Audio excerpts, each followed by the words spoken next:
Today we have two signature members for this critique. First of all, we have Dixie Lieber. Liber. With an L, they told me Lieber. Okay. Dixie's formal training began with advertising studies at the State University of Farmingdale, New York. After graduating from this two-year program, Dixie decided to become an art teacher and completed a BS degree in art education from the State University of New York. She continued her studies in painting, printmaking, and sculpture at a variety of educational institutions. Dixie taught art and enjoyed a varied career teaching K through 12 in a rural school and in elementary grades for the Kansas City public school system. She gained WSNC Master's Signature status in 2018, being accepted into 15 WSNC annual juried exhibitions, and has won awards. The second member of your critique panel is Ed McComber. Ed is a New Bern watercolorist, art restorer, and former art materials retailer. He is a signature member of the Watercolor Society of North Carolina, the Southern Watercolor Society, an associate member of the American Watercolor Society. A graduate of Parsons School of Design, he teaches at Craven Community College and Kinston Art Council, as well as numerous national and international workshops.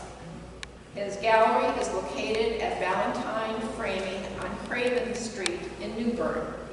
He has art in both private and corporate collections, including International Paper, BB&T, the NFL Carolina Panthers, and the United States Marine Corps Art Collection. Please welcome Dixie and Ed.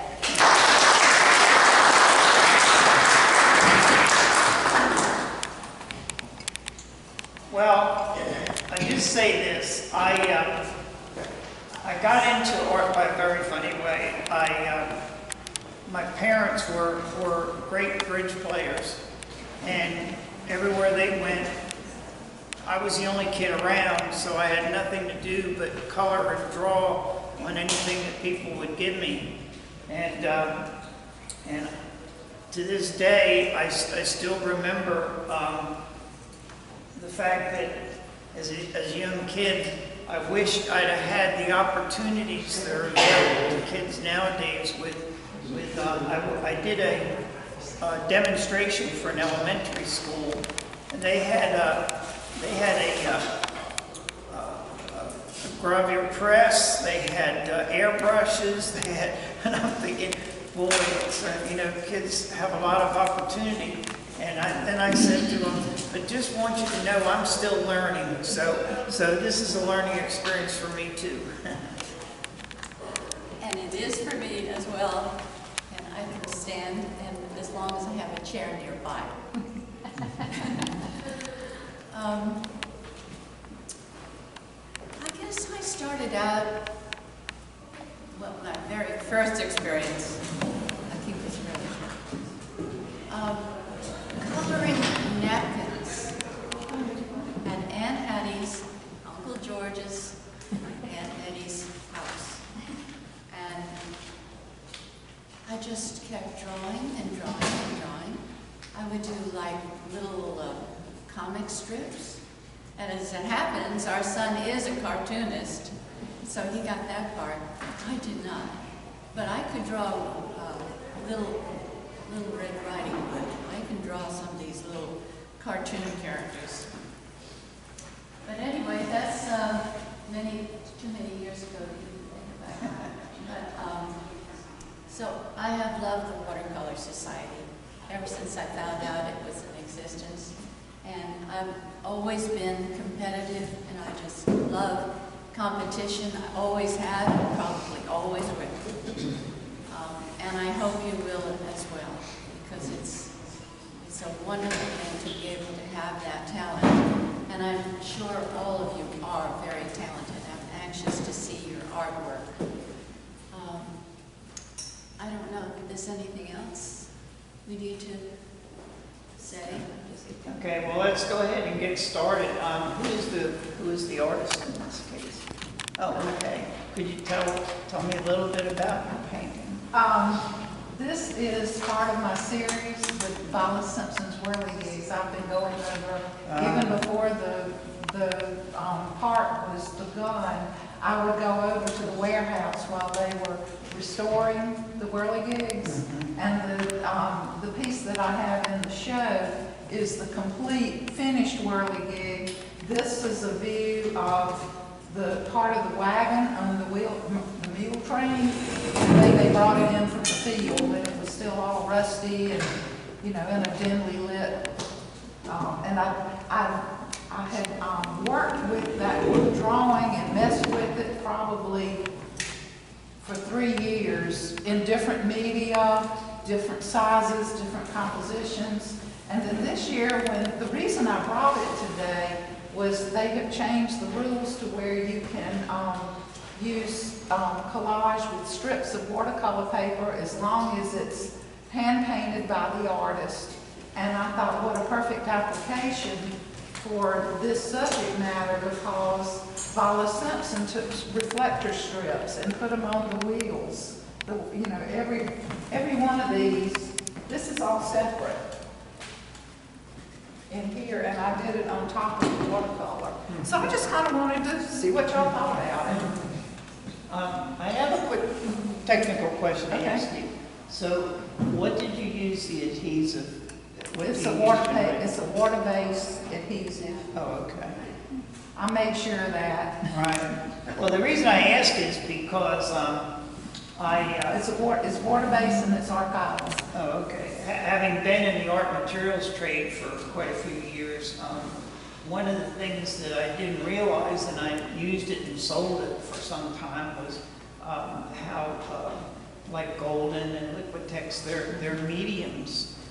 They're liquid mediums like gloss medium and matte medium, also listed as an adhesive. And I don't find many people that use them that way, but I have tried to use them. And for certain papers, especially real thin papers and all, it's a little more fluid than some adhesives are, so you don't get quite that lift. It's a very, very clean, and it, of course, it's archival. So. Well, that's an interesting point. So Right. you can use it on rice paper. Oh, yeah, Just like that. yeah. You'll see it on the painting that I have. Oh, that's really good. Oh, Good, good. A lot of people use polyvinyl acetate as well. That's true, and that's probably one of the standard, you know, adhesives out there. It's always good to know because, you know, we're lucky we live in a period where those kind of archival issues are pretty much, there's not many things nowadays you buy that are art related that isn't archival. And I actually do professional restoration, art restoration and conservation.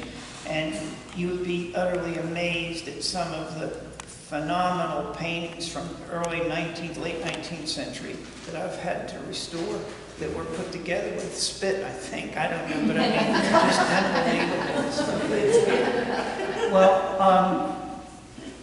let me just throw my 2 cents in to start with.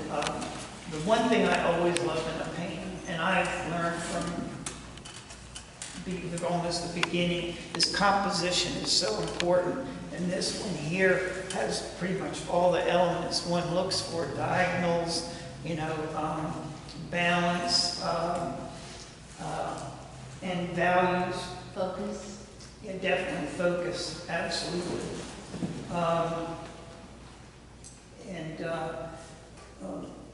You know, to me, what I teach all the students, beginning right through intermediate, and they tell me well, I've heard you say that before, but we can't emphasize values ranges enough, because I think every beginner, and sadly too many intermediate painters, still don't get the importance of value.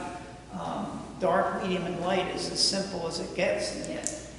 But I see it in this good use of dark and mediums. This is challenging to me. What we propose to do, mat it and then attach that to the mat, or just freeze it? That is a good question.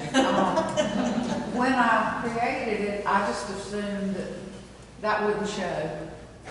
You know, that you'll have it and you'll just see it as a painting, but this is just the way it is, Yeah. work in progress. No, I mean, I see that as a possibility. But you know. what's really interesting is the two artists that are out here at the reception desk, Mhm. they immediately thought I should include that as part of Yeah.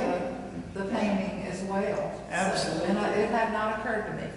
Yeah, I mean, So that's why you bring things for critique, isn't it? well, when you hear it twice, at least you know you're on the, you know, there is a possibility there. At least somebody else besides me has some different concept.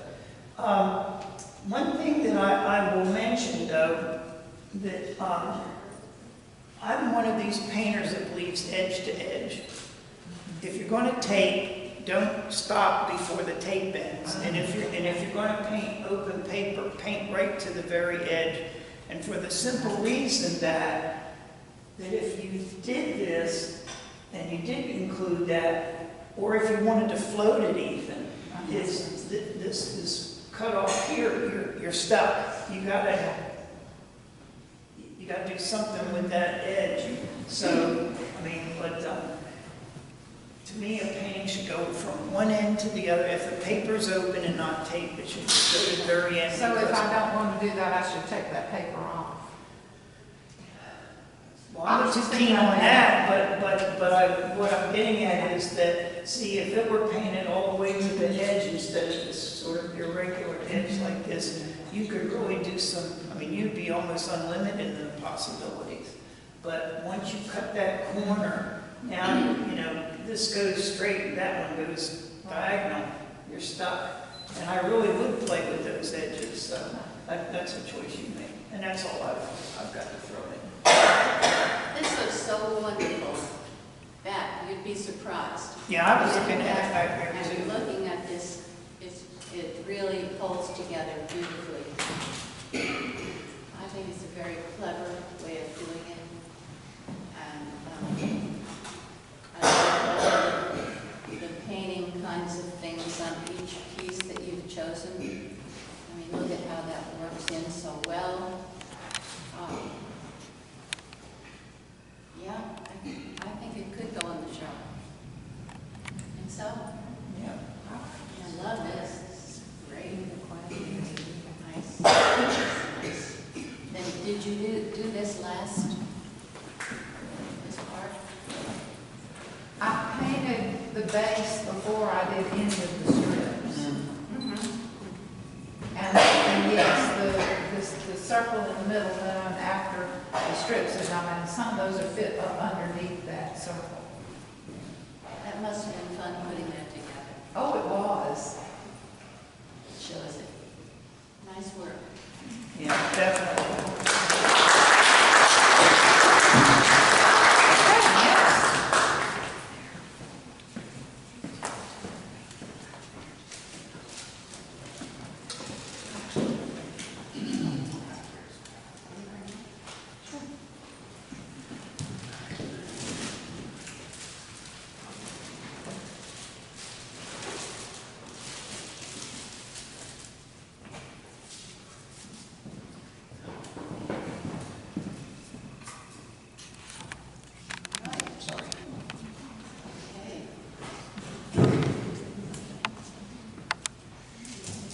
This is just not good. Who is the artist on this one? That okay. was the one Oh, I didn't know if you I swear. Oh, okay. I just wanted you to know that I'm working. Where are You're late 2 points off. I know, right? Sorry, I was just wanting to make sure they knew how. But did you take a number? No, I never take a number.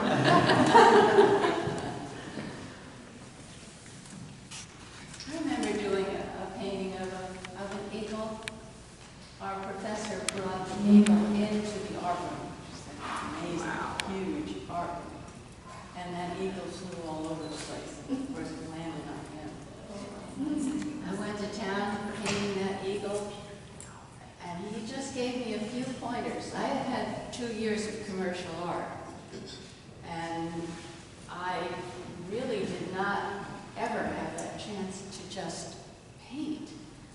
wonderful.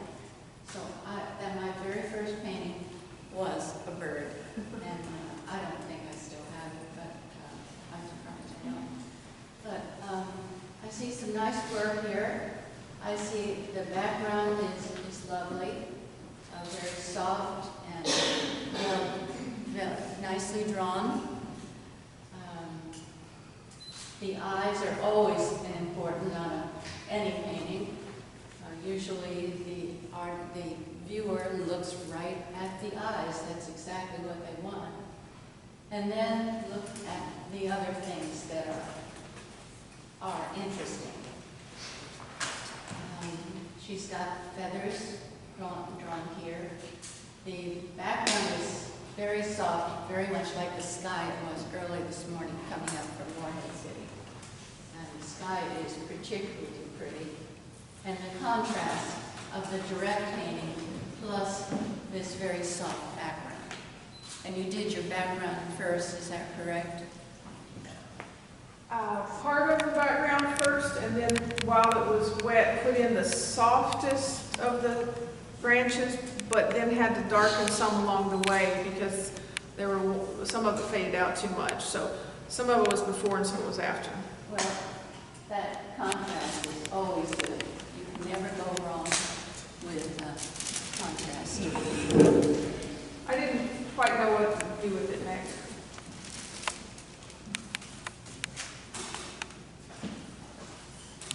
I see you've left some little white areas here. Or maybe that's chestnut. Well, yeah, the bird had white feathers as well up in there. And I was trying not to overly detail it, but, and I kind of hate one of the feet, but I let the photo dictate a little too much because I did have a weird foot like that. I should have just switched it and done something I liked better, but I don't know, I just struggled with what to do next to it or whether I needed to put more detail in areas or leave it kind of diffuse. Well, I'll tell you something. I've taken 3 workshops, and I really have to say, probably the greatest influence on me was Joseph Bookfitch. He was a hell of a beer drinker, and heck of an artist too. But the one thing that I learned from him was probably the most chancy thing you can do, and he says, and I don't do it, is mess with feet. And if you look at any of his grand paintings, he's a people painter in terms of, landscapes and all, but he never does feet. So I have students ask me all the time, why don't you paint feet? Well, the minute you start trying to paint a foot on a painting, landscape or something like that, that's where it gets hairy. So you take your chances and you live with it. That can be, because then when you do the feet, it's like, well, is there cast shadow and is there this and there that? And so you find you probably put more effort in the foot than you did the rest of the painting, in terms of looseness. Yeah, I hate that right. Because I can see the tightening up here, the nice looseness here, and then all of a sudden, and that, like I say, and I told these people, I said, I don't do feet. Yeah, I'm with Dixie. The softness in the background, and then, again, the thing that I play on too that Tony Couch is real adamant about is that you have, soft. You have a variety of edges, soft, crisp, and you accomplish that very well. Sometimes, and it's a game you have to play, but sometimes too, the variation of color, like what you did here that I love is you painted wet on wet. You threw color into color, and rather than mixing it and then it looks flat. It doesn't look flat at all. Overall, very nice, and a good composition too. Did that help any? Well, I was just trying to decide whether to do more to it and keep it, or No, just scrap it? no, I mean, I just. No, that's one thing I can tell you. When you look at it and you say, I'll just do this. Yeah. All right. You know, don't do it, you know. The next one, do it. Yeah. But yeah, because you get a sense when you're painting that, you know, that looks pretty good, but I'll just do this is the worst thing you could ever do. You've done that, and that's a good encouragement to then do it again. I gotta do it again, yeah. But very nicely done. Yes. Where's your? You had others? Yeah, what's under there somewhere? I Um, think it's in the same thing. I think turn the board over. Oh, is this the other one? Oh, I'm sorry.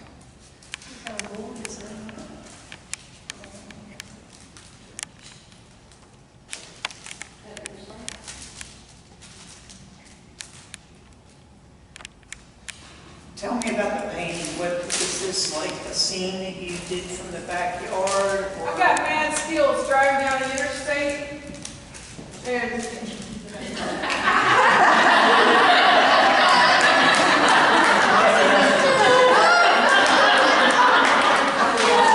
so that was one of those days I was driving through West Virginia, and there was a little blur in the picture, but I love the scene, and so the reason these lower trees are so short is because you're up on the interstate and looking down, but I think I have to make those lower trees break the plane of Yeah, the I rise know that that. come up. Yeah.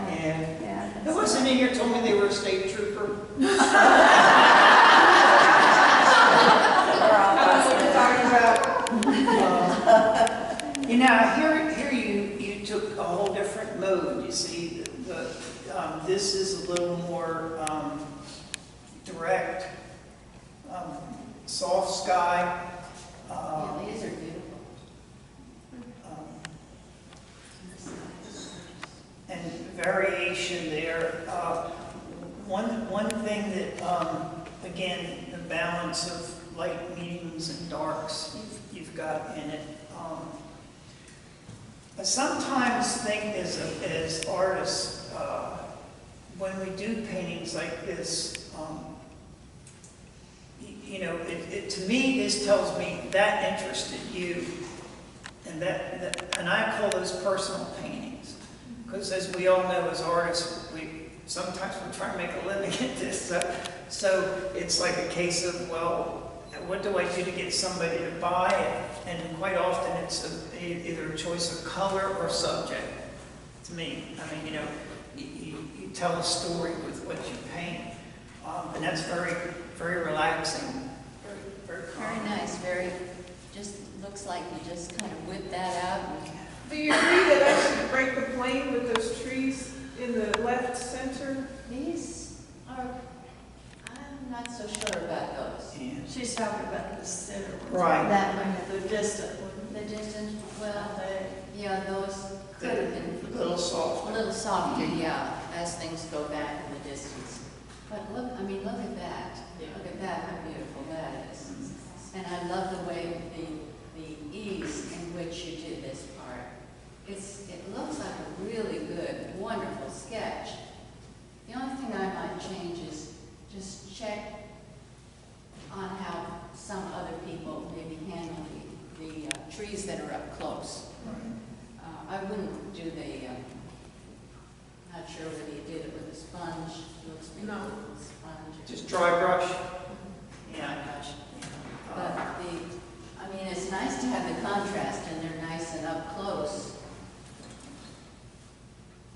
I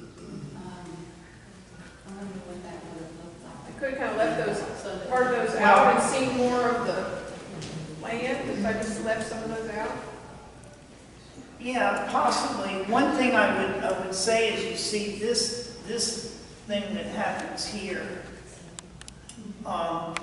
Perhaps if you could have done one tree just a little higher to break that plane a little bit, you know, just because I see this sort of cutout section almost, and a little instance of line maybe the tree could come up just an inch more or something. It would break the plane a little better so that you didn't have that hard little boxy look. But again, you know, it's all, every time we do one, it's another learned process. Right, it's And, really quite a nice That's what it's little. all about. Very nice. I'll do Very that. nice.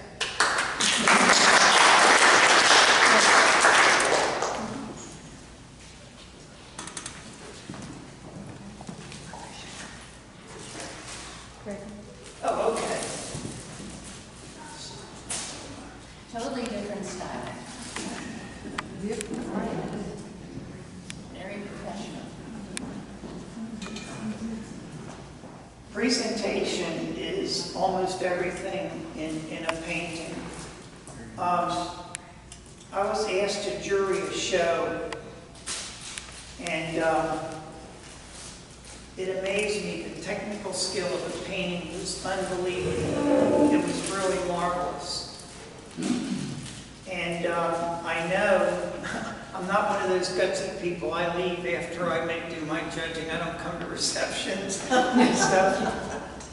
But I told the president of the club that invited me to jury the show, I said, you know, that's an amazing painting, but I can't give it a prize, and it certainly deserves a first place because the presentation was unbelievably amateurish. The mat board was warped. The frame looked to me like it was bought at a nickel store and then just, you know, stocked with paint, and yet the painting was impeccable. And I said, I know that this person's going to be very upset, but presentation, if you're truly sincere about your painting, you owe everything to the mat, to the frame, to even the hanging. I mean, I see a beautiful painting, and it's got, like, you know, these dumb little clip things and, you know, sawtooths and all. And I say, you know, I just don't get that. How can you paint that good and let everything else go? You know, did you do the frame yourself? I mean, is the frame done by someone? Who is the artist? You did it yourself? Really started out as a 4-quarter flat walnut and hard maple. Yeah. And And your name is? John Schwartz.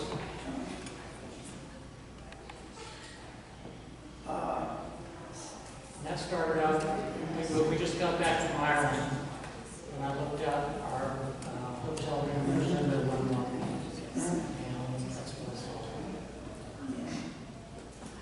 Beautifully done, absolutely. I mean, the watercolor washes are just so perfect. It's hard to make any disparaging comments.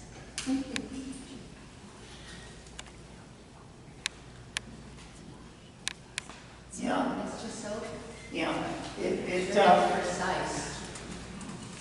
That's probably the toughest thing to do. I admire people that are precise. I'm a loose painter. And I get my fair share of compliments too, but you know, when I see a painting that's done with a lot of tightness and skill, that's the one that's really got to win me over, because everybody can use a straight edge and a, you know, a Niji or Not everyone. a mono, you know. But I'm just saying that the machines, but the skill comes out in the painting, and it's very, very well done. The color palette. Yeah, absolutely. Flawless. I can't get her to the foot skills. You've got a double talent there. Was this a commission, or is this your own piece or something like that? Well, we were on this trip to Ireland, like I say, and three hotel rooms. I looked out windows and saw things I wanted to paint, which was the first one. You obviously have one hell of a wood shop too.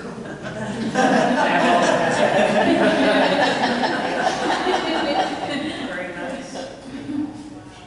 Is that like an inlay is it inlay or is it actually, It's in there. yeah. Yeah, that's just. All goes together, like it's Right. a show.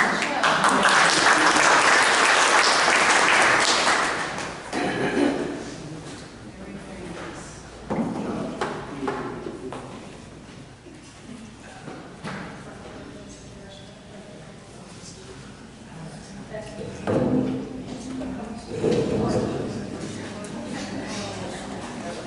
Whose is this? Whose painting is this? Who was the artist? Tell us a little bit about it. It was a piece I put together out on the waterfront. It actually wasn't like that. I put the tugboat in the big ship. The background is similar, but I moved the crane over to where I wanted it. Again, very meticulous. Every color is right on target. Beautifully done. The detail is unbelievable. I think I see a person in here brushing his teeth.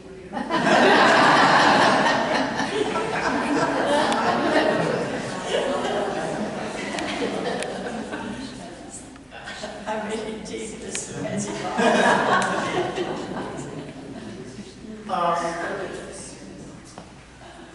And I'll assume you used American Journey white to get your. I just, the use of white is very, very, that's another thing I really get critical of, is how some people will use white. Has he mentioned that? Did he do that? Yeah, he used gloves. use a little bit of white Wash. Wash. Yeah, Critical And in that's general? Huh? Are you critical in general of the white or just how people use it? How people use it, because white to me is like nitroglycerin. If it's used in the precise amount, then it can be safely blown up. But haphazard, too much white, or too much white in the paint, that suddenly the paint loses some of its strength. I use white for what I used way back when, too many years I don't want to mention, misfit or masking fluid and stuff. And I've almost weaned that completely. My jars dried up a long time ago, but again, nicely used without too much. Now, a little thing that I would just say, because you told me you moved this, which is really cool. But I might have thought to maybe break that plane right there. You've got the top of the ship right even with that. And there again, I'm big on incidence of line, just a little something that breaks up a pattern. But truthfully, that's only something we would notice. Nobody else would, but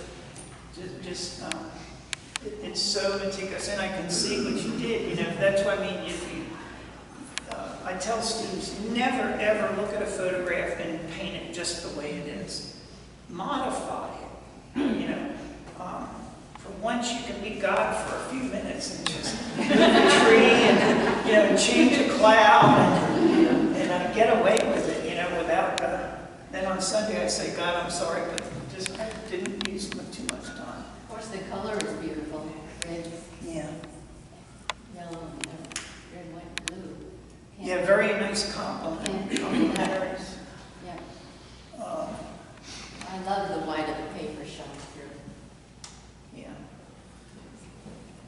So this is in your private collection, I see. It's a nice painting. Great, very nicely done.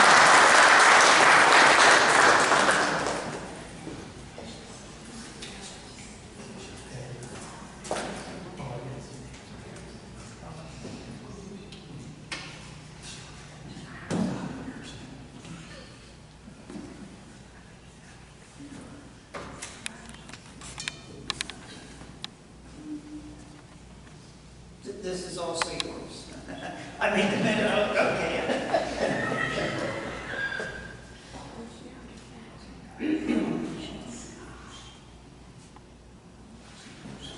Again, good composition, nicely done. Beautifully handled. Definitely.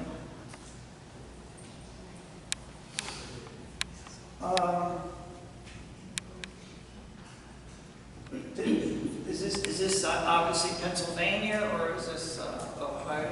The wagon is Pennsylvania, the farm is from, I just made it up. So you really moved the wagon. A few hundred miles. That's great. Yeah. I guess the only thing that I really see is perhaps the sky's a little bit darker.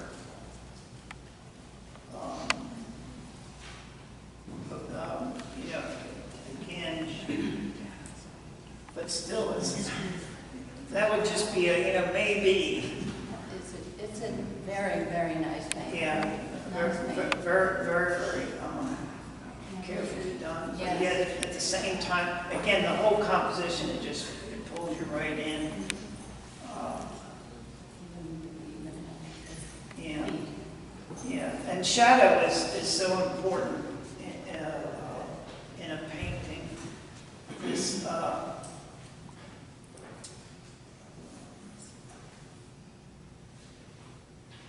sometimes when you do paintings like this, do you find that see that here again, to me, I see these as great commercial possibilities, you know what I mean? In terms of, I could see somebody walking in a gallery and, you know, from, like in New Bern, if they're from Pennsylvania, man, that reminds me of home. And you tell a story with these that are very nicely done. And again, we're all storytellers in one way or another. Beautifully done. Again.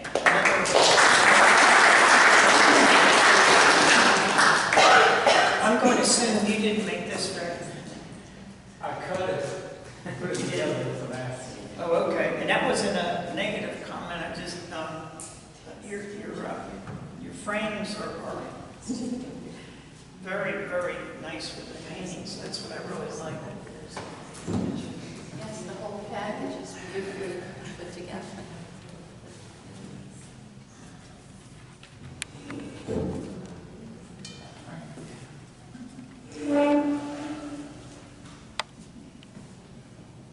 I'd like to share one quick story with, so I'm in Vancouver taking the last workshop that Joseph actually did in the U.S., I think, or in North America.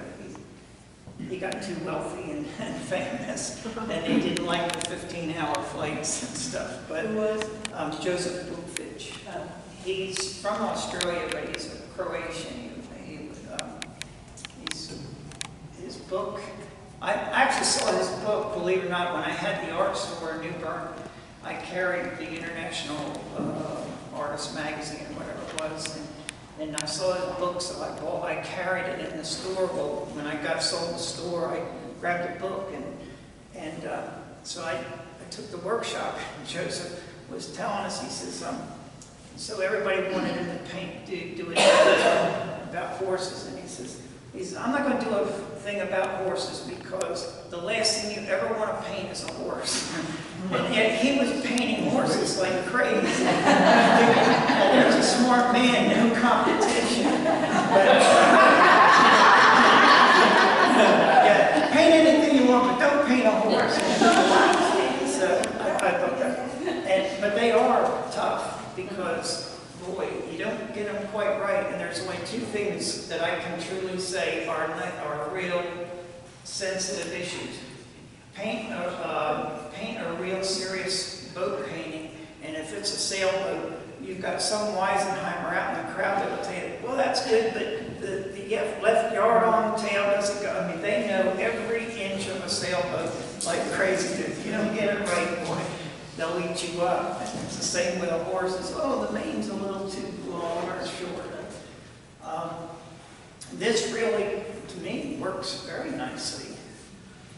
Who's painting this? Yes. This is yours. That's me. That's fine. I'm Heidi Lee Peach. I have two that I brought. I already know that the back of my frames look terrible from what you said. I mean, I'm learning, so I'm going around learning. So, but I do love to paint, and this was on a farm near where I live. So, from a photograph. But this is more of my tighter style. The other one is loose, so I'm trying to find my way, kind of. So, but yeah, I can't spend a lot of money on the frames unless I do it myself. Well, and you know, and that's not, again, like I say, it's a matter of, if you do these paintings and hang them in your house or something like that.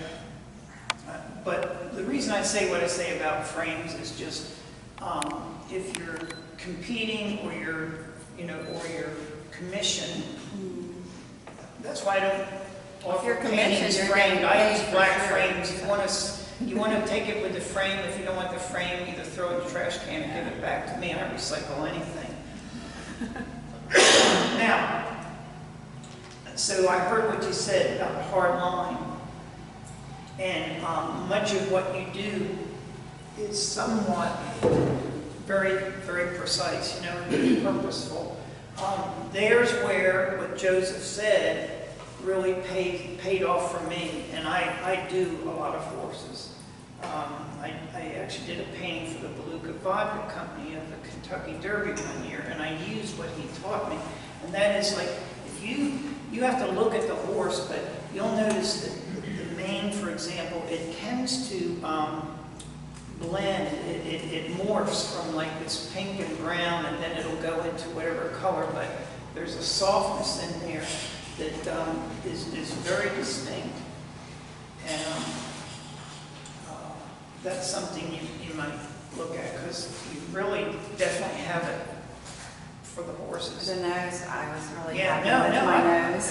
The eyes, you know, like the rule, there's always a highlight in the eyes, but Yeah. I didn't really have a highlight in the eyes on my photograph, and I didn't want to just put it in because I thought it would look like a cartoon, so I just left it out, but... Well, you know, the eye in a horse to me is that every painting, photograph or painting, the horse's eye is really the nail. You know, that'll really pull you, because I don't see how anybody can hurt a horse or a dog or anything, because the eyes are just, that's it. No, I think that's, well, I would make also a little bit of comment on the ears, because I'm assuming this is the, you know, the inside of the ear here, and this is here, but do you see how they're both almost exactly the same? Yeah. I would modify one from the other a little bit, just to give a sense of that we're not looking at the inside of the ear here. Or are we? I'm actually gonna try to do a couple more horses, but this You should. this one I'm You should. gonna do this because that's No, what no, you no, told me. no. Yeah.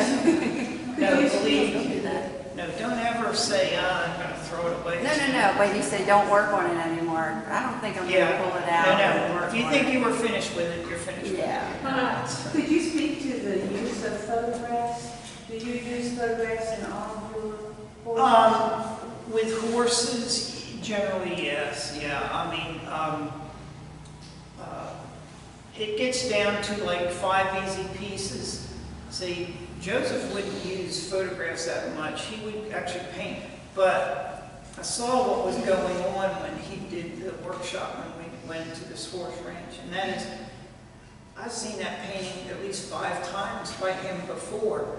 You get a certain thing, and then whatever, you don't need the photograph anymore. It's locked in your brain. This is what a horse looks like in a trot, or this looks like, you know, so,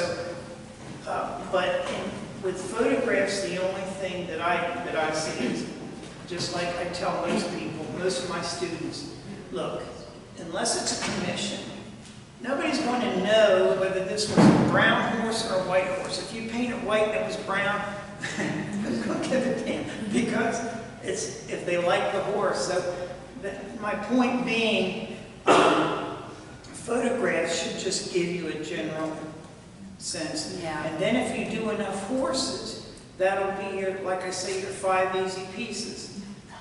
Beethoven wrote them because he could play them anywhere without, blindfolded. And that's the same with the painting. You'll get more comfortable. So I'd say 100 more horses. That'll be easy. I mean, I'm serious. I've learned that. I love to paint horses. And then when I see a horse, and yours is one I can honestly say as a horse painter, I see certain things you could grow from, but that is a good horse. Okay, well, thank you. Yeah, definitely is. And again, the soft lines and things, you just need to develop those a little bit. This, like I want to get is that hard edge like that. There's a way to soften that. That was a very But that's a muscular really- horse. But that's all right. That's a good painting. It is a good painting. I love the way the nose, the colors are so similar here. The whole thing, the whole color scheme is quite nice. Thank you. Yeah, very nicely done.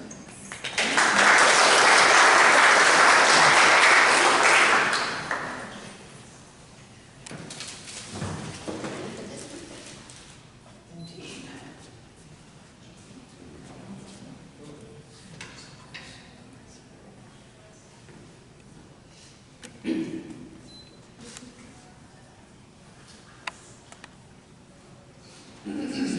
That's That's me. the artist. This is yours also. Oh, that's yours also? That's my other wrist style. So that one, Wow, yeah, a whole different. that's quite different.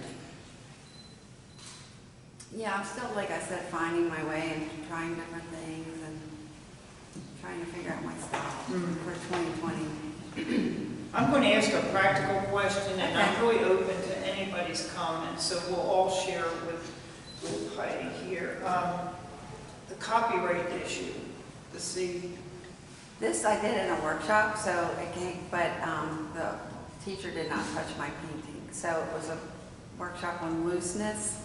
So I wanted to go through that process, so I have no idea where the photograph came from. It doesn't matter, but the copyright mark. Oh, me. I don't know. One of the workshops I took told me to put that in there. You don't need to do it? Does anybody else have a feeling, because I did, but I'm going to shut up for a minute, about putting copyright marks on your painting? I believe it's unnecessary. Thank you. Yeah, really. The laws have really changed radically from when I was an illustrator and art student in 1963 at Parsons, and then you went to work for an agency or something like that. I mean, even then, you didn't even put your name on it if you worked for an agency. But yeah, if you did it and somebody wants to compliment you by copying it, if they take a photograph and print T-shirts and make money from it, you've got a legal issue even if that C isn't on there. But if somebody takes and paints themselves, just copying your work, what do you care? I knew a guy, I'm having a senior moment, but he wrote Jingle Bell Rock. Anyway, and he said, do you know how many times my song's been redone without anybody asking me for the license for the song? He says, I've lost millions, but he said, you know what? The only one that gets rich off of something like that is a lawyer. And in many cases, that's what this is all about, is something, well, I'm going to lawyer up. Well, trust me, the last thing an artist should do is worry about lawyering up unless you really feel, like I say, if Phelps copied that, I'd sue them for everything they were worth, but if, Joe Schmo, you're just going to pay lawyers and get nothing for it. So I'm sorry to waste so much time on Well, that. that's all right. I mean, while you're on that subject, do you think it's important to put the year on it? No. Okay. No. And just remember that in most juried shows, they want something 2 years or Right. sooner. And, we have to be honorable amongst ourselves. And so if you did it 5 years ago and you want to cheat the system, that's your business. But the fact is that the year on there doesn't do much good. I have a question. Please. You just mentioned something that struck a nerve with me. I've got a painting that I've been working on for 5 years.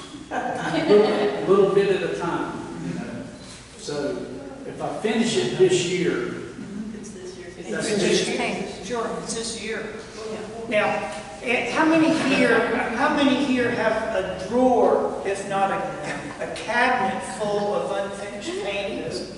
You know, I mean, we all do. It's one of those things if you either got not enough time or too much to do or this or that or the other and you shove it in. Well, that's what I'm getting at. If you even don't like it, put it away. Don't throw it away. Because 2 years later you may come back and say, you know what, I can actually do this or I can do that. Now that goes contrary to what I said, but I think you all understand when I say, you know, I'll just do this. I mean, when you think you're finished. But yeah, you know, it's when you do it, then it's finished. Quite often, that's a process. You did it 2 years ago, then you pull it out or you work at it. You've probably changed. I hope you would have said you changed from 2 years prior, that there's a part of the new you in that painting. So why would you say, well, even though this is finished, and you know, I did it way back when. Now, about the painting,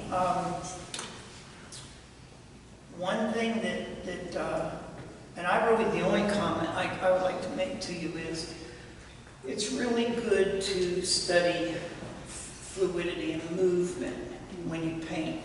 And there's dozens of books and artists, you know, 3-stroke, you know, gesture paintings and things.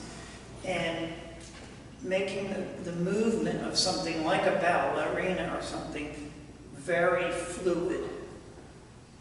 And that's just a practice you have to, you know, do so that when you do paint it, you almost make the first few gestures as fluid as you can and then tighten up on it. As it is, I love this, right? Love it. This leg here gets lost to me somewhere. I'm not sure. Yeah, that's what I thought too. I was gonna lighten it up a little if I were gonna take it out of the glass. And then make the skirt on the left side even kind of work with what's under the leg a little better to make it more continuous, and then make her hairline come in a little bit. But that was my own critique, because she looks, you can't tell if it's hair or if it's a hat. That's the only little trouble spot there. Right. Yeah. But that's that's an good that I easy noticed fix. it too, I guess. That's an easy fix. Sure is. I might put it in a drawer. I think it's pretty. Yeah. Pull it back out, take that C off. Yeah, I mean, see the movement in the background alone kind of goes with Yes, the it level of the does. whole piece, and that really makes it nice. Very, very nice. So between the two styles, I mean, honestly, I'm gonna try to go somewhere in the middle.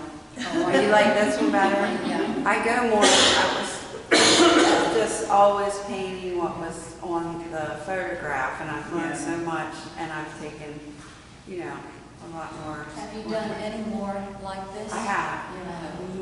Yeah. It would have been nice to have seen those too. Yeah. Yeah.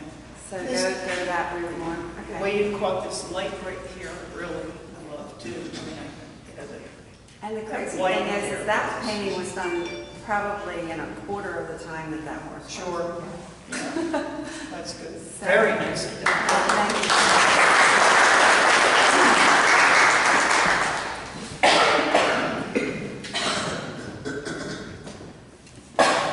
While Dixie's putting up, I'd like to make a comment to you too, for what it's worth. I don't know whether you have a lot of frame shops or you have a personal relationship with a framer, but you know, there's many times that I've gone to framers that I do business with, and I say, have you got anything scrapped? Like, because sometimes they have to buy, like, you know, nowadays they're more going to chops. Am I right, Joe? I mean, very few frame shops now carry whole lengths, but there used to be time, and you could go in these frame shops and they'd have tons of various frame moldings that frankly came from something else and they only needed a small part. And quite often they would, if you asked them, they would sell you that for cost or less than cost. and you get some nice frames that way. And many frame shops have graveyards where you get nice frames where somebody said, "Nah, I don't like that frame."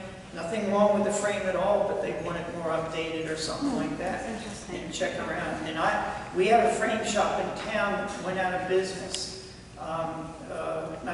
It did go out of business for a while, but anyway, they had over 1,400 frames in their attic. They sold every frame in there. If it was over a certain point, it was $10. If it was under a certain frame size, it was $5. Wow. And man, Is that in High Point? I fell in New Bern. Oh, okay, different. Yeah. I think it was a place like In that. fact, my gallery is in where they relocated to. Wow. Okay, so here we go. Oh, and this is now, who's the artist? Okay, so you mounted your watercolor paper on Art paper mounted, but I bought that already in the morning. I'm sorry? I have mounted paper on wood cradles. Oh, okay. This one I purchased already done. So this one's already archived purchased or mounted to this, the wood cradles here central. Yeah. And this is just part of the Nature Guardian series that I'm doing. I'm sorry, you said Part of the nature? Nature Guardian series. Oh, okay. So you have others on this thing? Yep. And your name is? Misty Girls. Wow.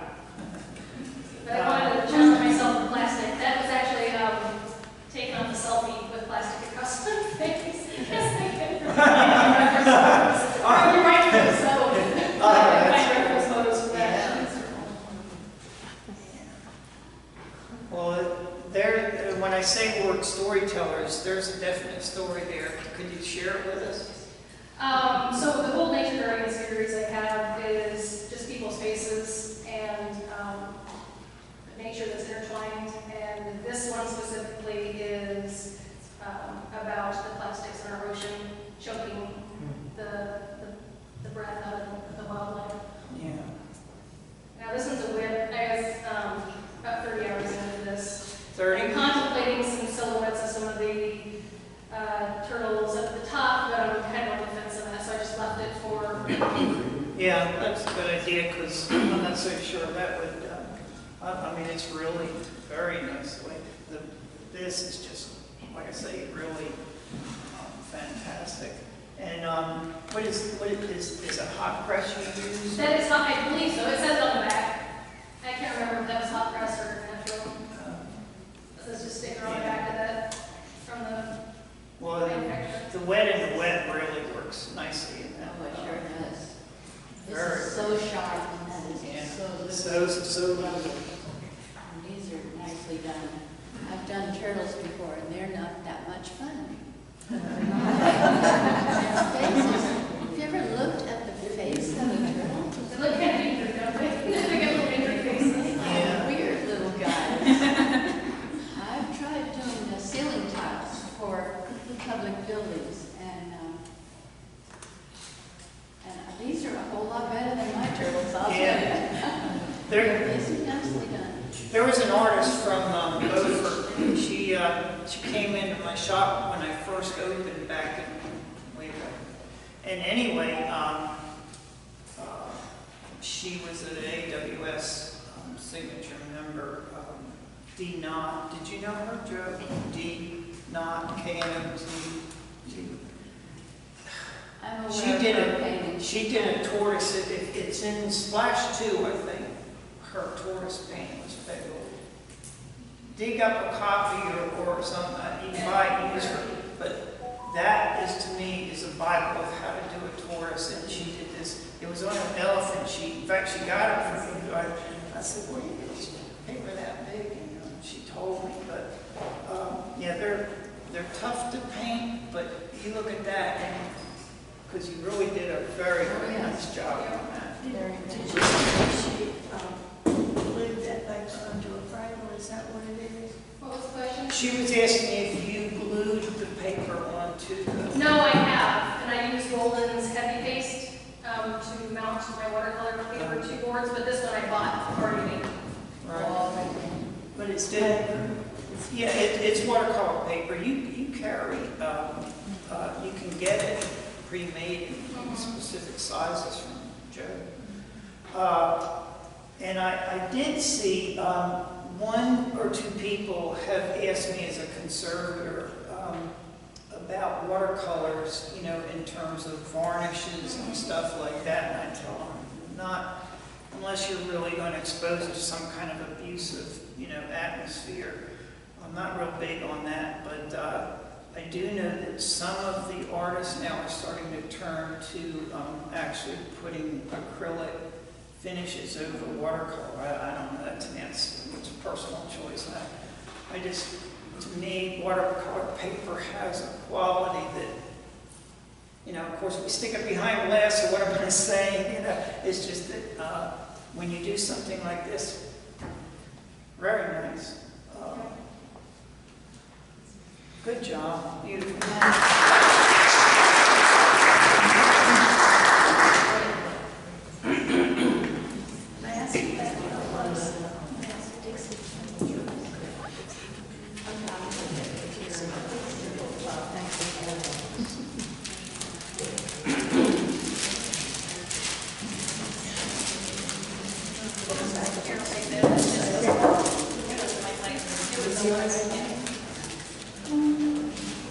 Horses again, but here again, somebody, who's the artist?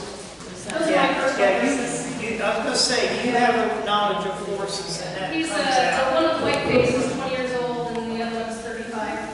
35. Old man. Wow. Yeah.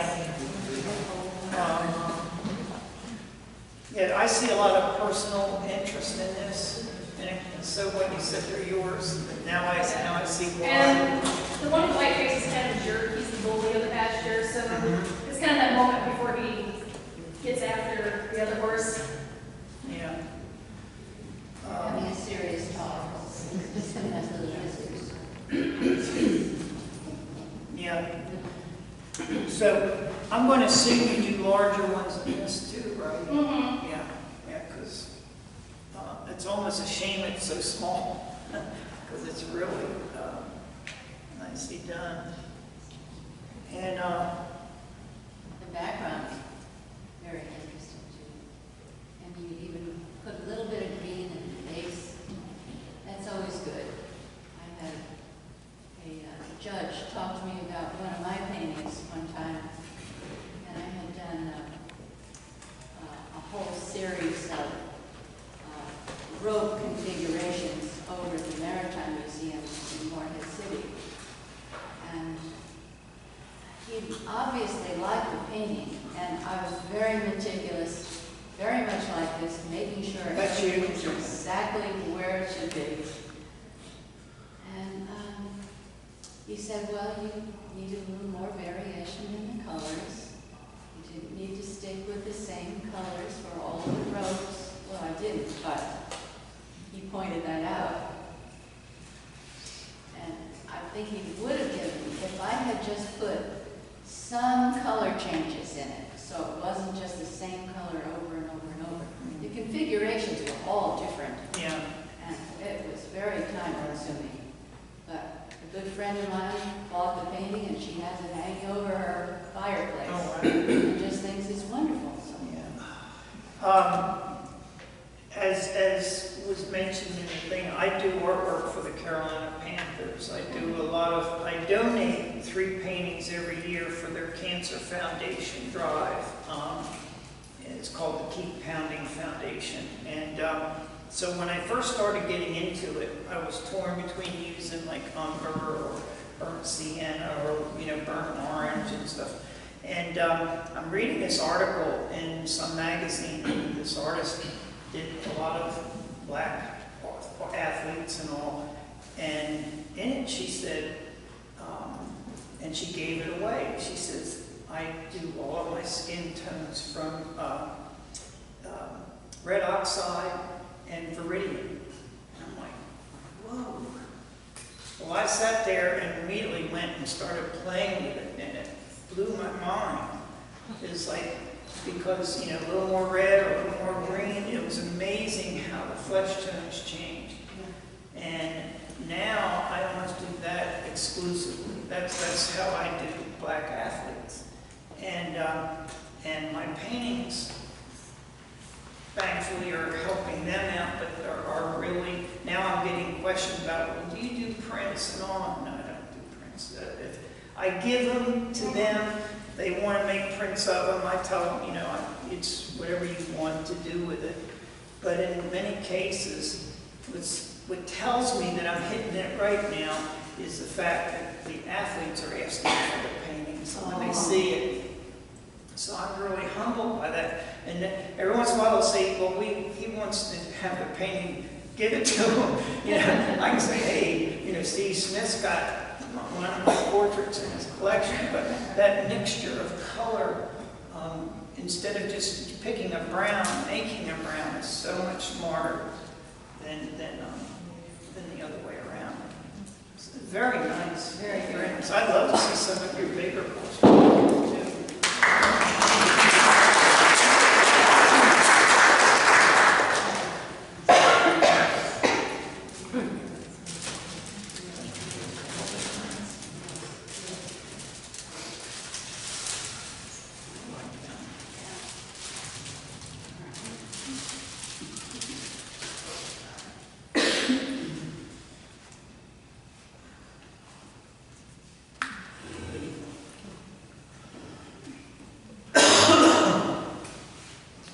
Artist, right here. All right.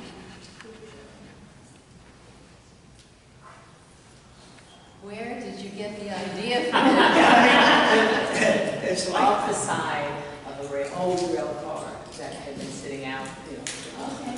And so I took a picture of that and then went with Adapted it. whatever. Right. Did it your way.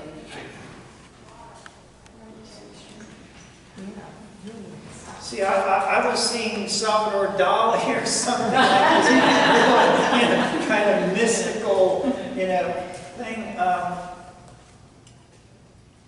Wow, that was quite mind-boggling.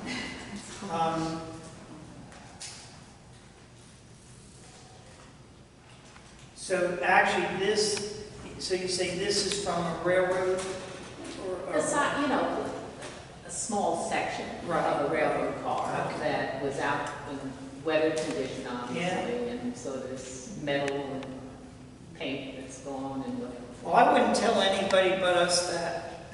I let everybody make out of that what they want. What they want. That's true. That's true. I mean, But I mean, it didn't look. I mean, obviously, it didn't look anything like this, but Sure. Well, you can't beat lavender or purple and yellow. Can't beat it. Complementary colors are always good in my book. You've got the blue and the orange. But interesting, beautiful textures, beautiful. Now, was that brushed or is that actually like forced air? no. No, to brush. I like playing with canned air sometimes, for a wow effect. But yeah, that just really to me, it can be whatever you want it to be. Whatever you want it to be. That's a fun piece. I like that. Is that your style? It could be eyes. We'll find out in a minute.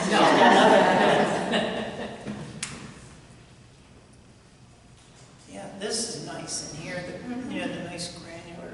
What's that, like ultra blue and? Moonglow, actually, is what it is. So Daniel Daniel Smith. Smith. I was going to say, when I hear those names, I think, ooh. Beautiful texture, beautiful. Very unique. Very unique. They could be eyes. That's what it like the back. Just a nose, a mouth. Well, that's where I was going. I'm like, maybe she's, I bet you didn't mean to have that happen. Yes. Oh, you did. that's great. Yeah, very nice. Wow. Well, there's a real, that's one to talk about. Very nice.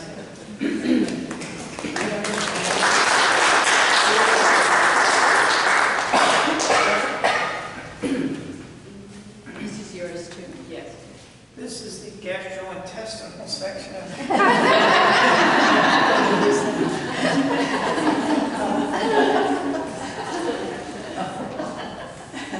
So you gotta explain this one too, because Well, I took the record photo for this in the end of the stream, actually, that was very little ripples or anything, and so it was a very distinct reflections.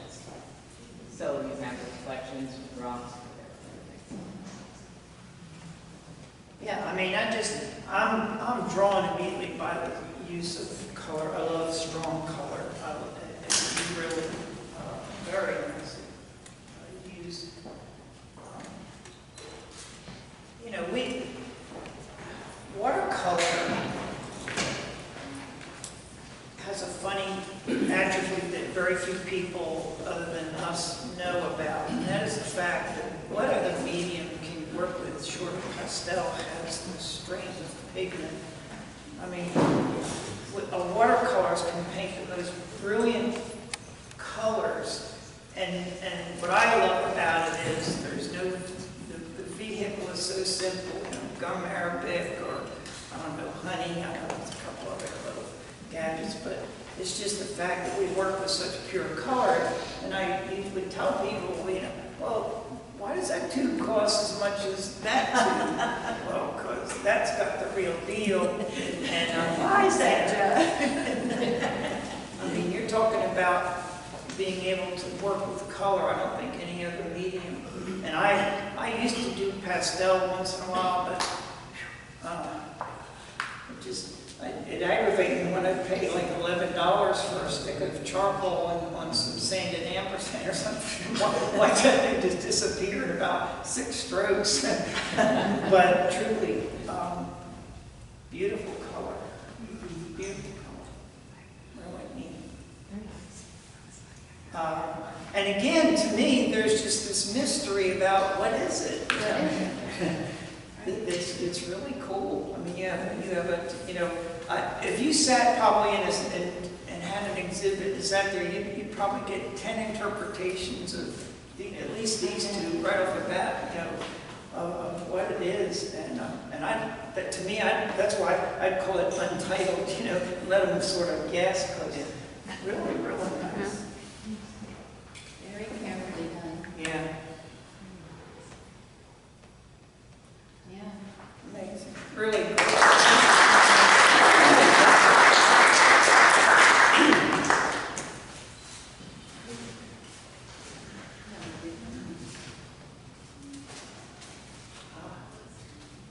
Well, there's taking that new role There to we are. a new level.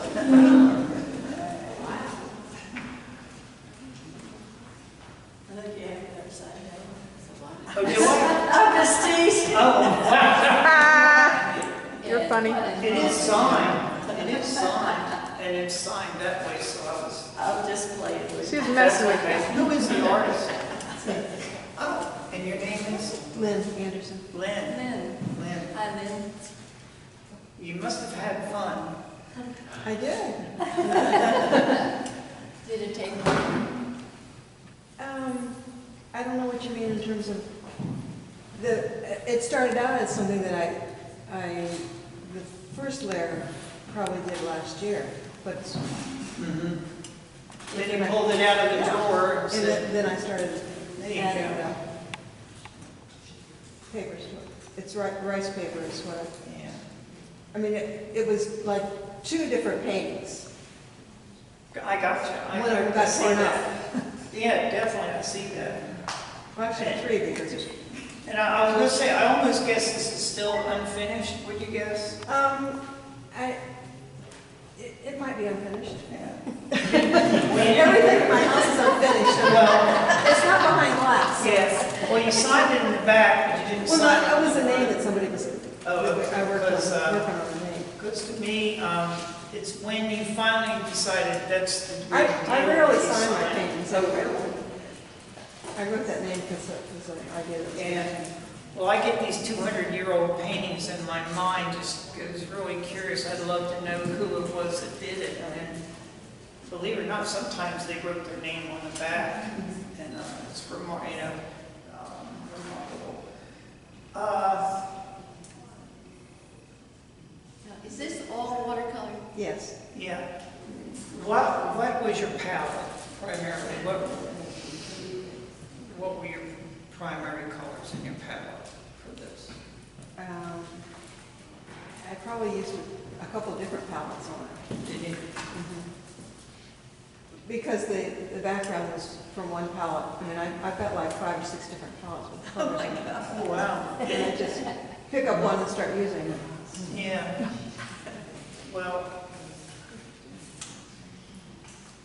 to me, I love it just because it says fun to me. I mean, that's my interpretation. The one thing that gets a bit tricky is when your colors are totally independent of each other, and then you've got like 20 independent colors. It's tricky. I think it works in this, but at the same time, I lose some unity.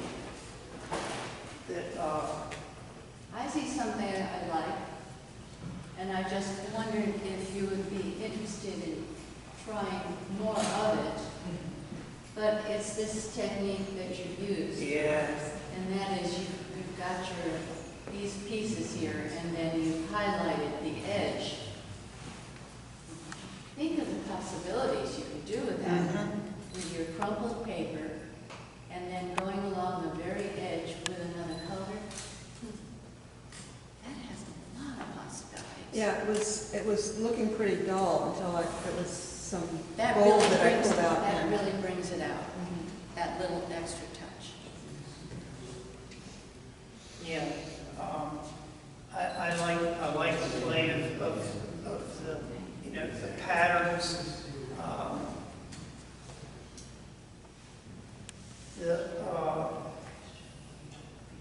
Is this cat yellow lemon or Probably. yeah, that's But you like your colors, because I'm Yeah. looking at your blouse. It's very, very much the same. Lots of beautiful colors. I do like color. and you used what for your adhesive? Medium. Medium. Yeah. Very nice. Very unusual. And that's what judges are looking for these days. They want to see something new and fresh and different. And I've never seen anybody do it like this. Yeah. Really nice use of texture. Good job.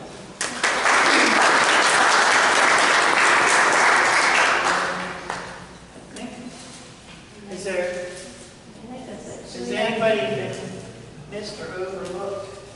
And we don't want to overlook anything. Have we got all the paintings? Anybody else have a painting they'd like? And now it's time for lunch. So lunch is on your own, but let me give you a little, please be back here at 1 o'clock because we